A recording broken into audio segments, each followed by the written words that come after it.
그래서 리바이어던 2부에서는 사람들이 각자 중앙정부의 권위에 복종하도록 공동체를 이룸으로써 자연상태의 악에서 벗어날 방법에 대해서 말한다. 이것은 사회계약을 통해서 이루어졌다 라고 얘기한 거죠. 많은 사람이 함께 모여 권력을 행사함으로써 만인 대만인의 전쟁을 종식시켜줄 군주나 주권체제를 선택한다라고 가정했다는 거죠. 그러니까 만인 대 만인의 전쟁에서 탈출하려고 군주나 주권체제를 선택했다. 사람들이 스스로 자신을 구속한 목적은 뭐냐? 우리 자신을 위한 자유와 타인에 대한 지배권을 누리려는 갈망에서 비롯된 보편적 전쟁 상태에서 벗어나서 자기를 보존하려는 것이었다. 계약은 한 사람이나 한 단체에 권력을 줘야 되는데 그렇지 않으면 계약의 효력이 강화되지 않기 때문이다. 그렇죠. 권력을 여러 사람이 갖고 있으면은 그거는 어떤 효력이 없어지는 거지.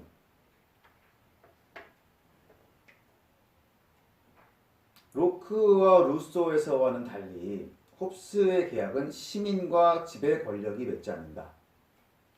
시민들이 스스로 다수가 선택한 지배 권력에 복종하기 위해 맺은 것이다.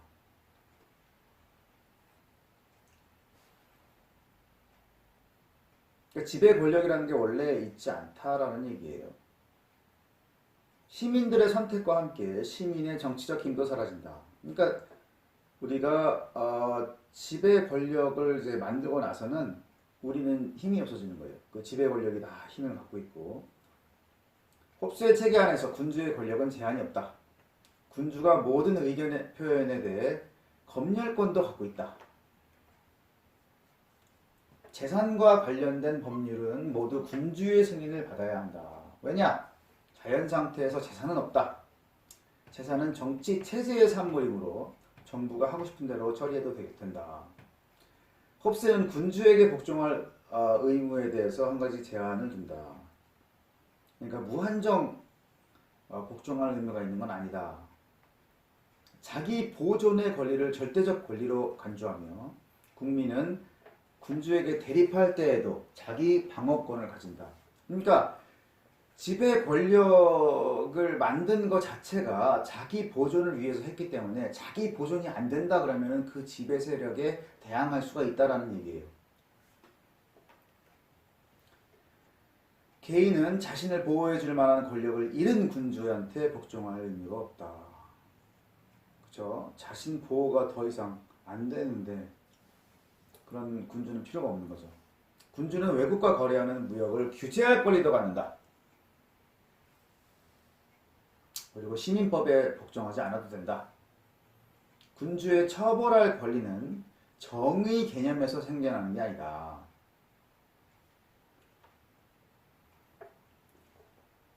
그럼 어떻게 생겨나느냐? 어떤 사람이 다른 사람을 해친다는 이유로 비난받지 않아도 되던 자연 상태에서 모든 사람이 지녔던 자유를 군주가 계속 누리기 때문에 생기는 것이다.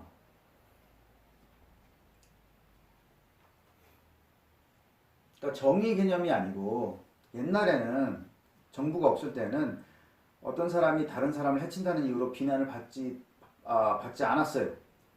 그때의 자유를 군주가 계속 누리기 때문이다라는 거예요. 그러니까 우리가 모든 권력을 군주에게 줬기 때문에 군주는 예전에 자연 상태에 있을 때 그런 권리도 갖는다 이런 얘기죠. 자, 데카르트는 철학자, 수학자, 과학자이기도 했다.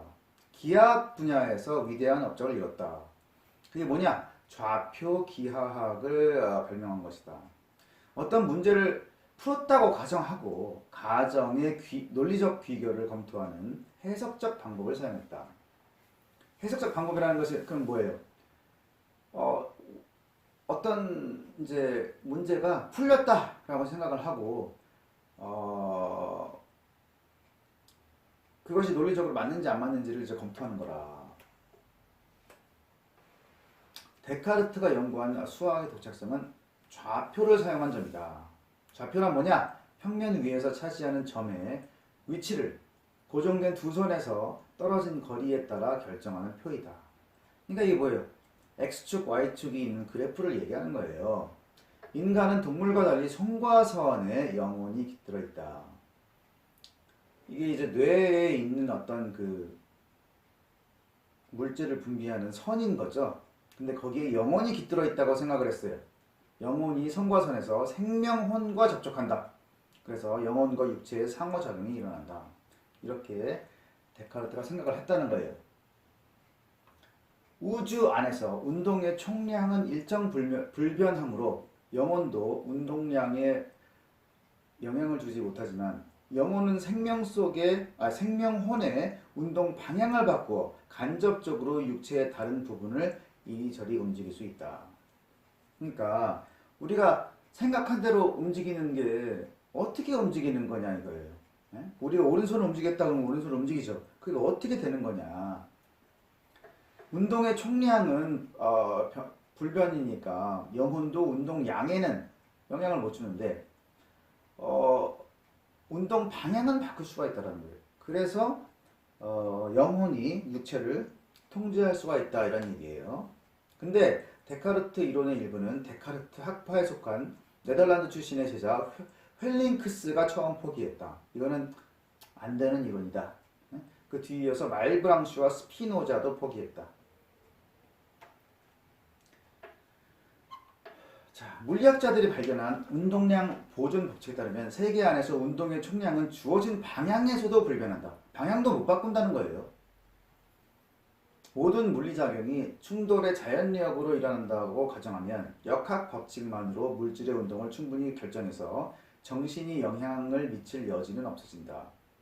아까 그 뉴턴의 개념에서 현대 물리학에서는 힘의 개념이 필요 없다고 했죠. 그랑 비슷하게 물리작용이 충돌의 자연력으로 일어나기 때문에 역학 법칙만으로 이게 설명을 할 수가 있는 것이지 정신이 그거의 원인이 됐다 이렇게 굳이 설명을 할 필요가 없다라는 거예요. 그러면은 정신하고 물질이 서로 작용을 못한다. 그러면 내 몸이 마치 내 마음이 조정하는 것처럼 어떻게 움직인다는 거냐. 그래서 헬링크스가 두 식의 이론이라는 답변을 내놨다. 너는 한쪽 시계가 가리키는 시각을 보고 다른 쪽 시계가 치는 소리를 들었다면 한쪽 시계가 다른 쪽 시계가 치도록 야기했다라고 생각할 거다. 이런 두 시계처럼 쉬는 정신의 활동과 신체의 작용이 정확히 맞도록 태엽을 감아 놓았다. 그러니까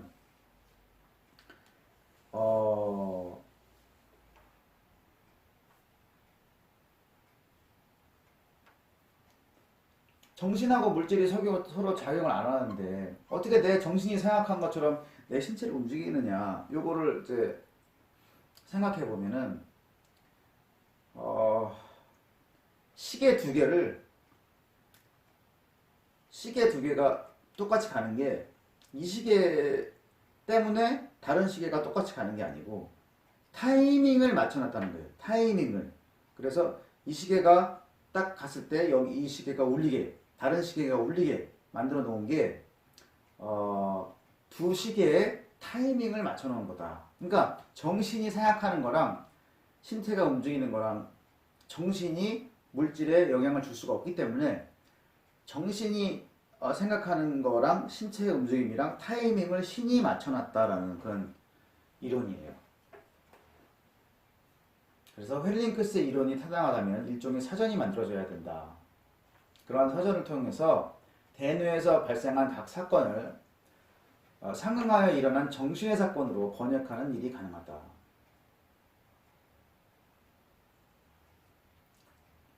그러니까 정신이 이렇게 생각하면 몸은 이렇게 움직이고 뭐 이거를 이제 번역하는 사전이 필요하다 뭐 이런 얘기인 거죠. 데카르트는 방법 서설과 성찰에서 순수 철학의 문제를 다룬다. 데카르트적 의심이라는 게 있는데 데카르트는 철학의 확고한 기초를 세우기 위해서 어떻게 해서든 의심할 수 있는 대상은 전부 의심하기로 결심한다. 그래서 데카르트는 감각에 대해서 의심한다.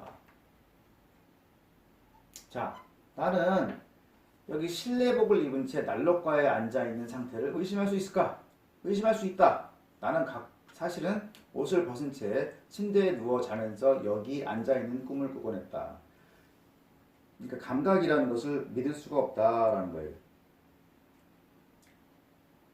자, 근데 이제 넓이, 크기, 수 이런 내용을 포함한 물체의 일반적 본성은 개별 사물에 대한 믿음보다 의문을 제기하기 쉽지 않다. 그래서 개별 사물과 관계없는 산수와 기하학은 물리학과 천문학보다 더 확실하다. 그러니까 이성의 논리만으로 이루어진 학문은 의문을 제기하기가 어렵다. 반면에 물리학과 천문학은 감각에 의존한 경험으로서 알 수 있는 것이기 때문에 의심을 하기가 더 쉽다. 그런데 수학과 기하학에 대해서도 의심할 수 있다. 내가 정사각형의 면을 세거나 2 더하기 3을 계산할 때마다 신이 나를 실수하게 만들지도 모른다. 악명은 아무리 교활해도 내가 실존하지 않았다면 나를 기만할 수 없었을 것이다. 나는 신체를 갖지 않을 수 있는데 신체는 환상일지도 모르기 때문이다. 그렇지만 사유는 내가 의심할 수 없는 거다. 그래서 이제 데카르트의 코기터 논증이라는 게 이제 생겨요. 나는 생각한다, 그러므로 존재한다. 이게 무슨 말이냐면 내가 생각하고 있다는 것은 부정할 수가 없고 의심할 수가 없는 거다. 나는 생각한다, 그러므로 존재한다라는 주장은 물질보다 정신을, 타인의 정신보다 나의 정신을 더 확실한 존재로 만든다. 그래서 데카르트에서 파생된 철학에서는 주관주의 경향과 물질은 정신에 알려진 것으로부터 추론을 통해서만 알 수 있다라고 여기는 경향이 나타난다. 주관주의.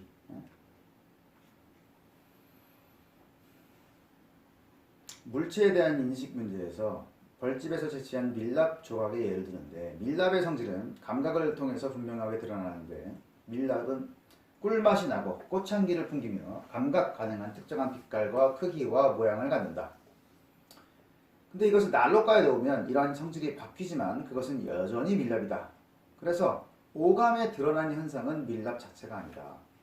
그러니까 밀랍이 이런저런 성질이 있는데 그게 이제 난로가에 넣으면 녹아가지고 성질이 바뀐다. 그러니까 그런 성질이라는 것은 밀랍의 고유한 것이 아니다. 뭐 이런 얘기죠. 밀랍 자체는 연장, 크기와 넓이, 유연성이 아니라 정신으로 이해된다.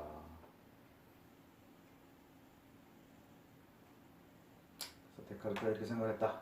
스피노자의 이론은 스피노자의 정치 이론은 홉스에서 비롯된다. 자연 상태에서 옳은 행동도 그른 행동도 없는 까닭은 행동은 법률에 복종하지 않을 때 그러게 되기 때문이다.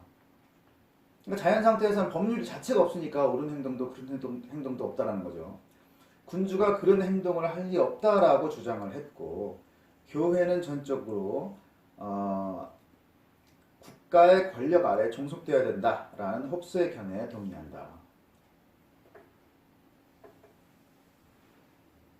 국가는 이제 군주는 자연 상태에서의 권력을 그대로 이양받았기 때문에 그런 행동을 할 수가 없는 거죠. 뭐냐면은 법률이라는 것은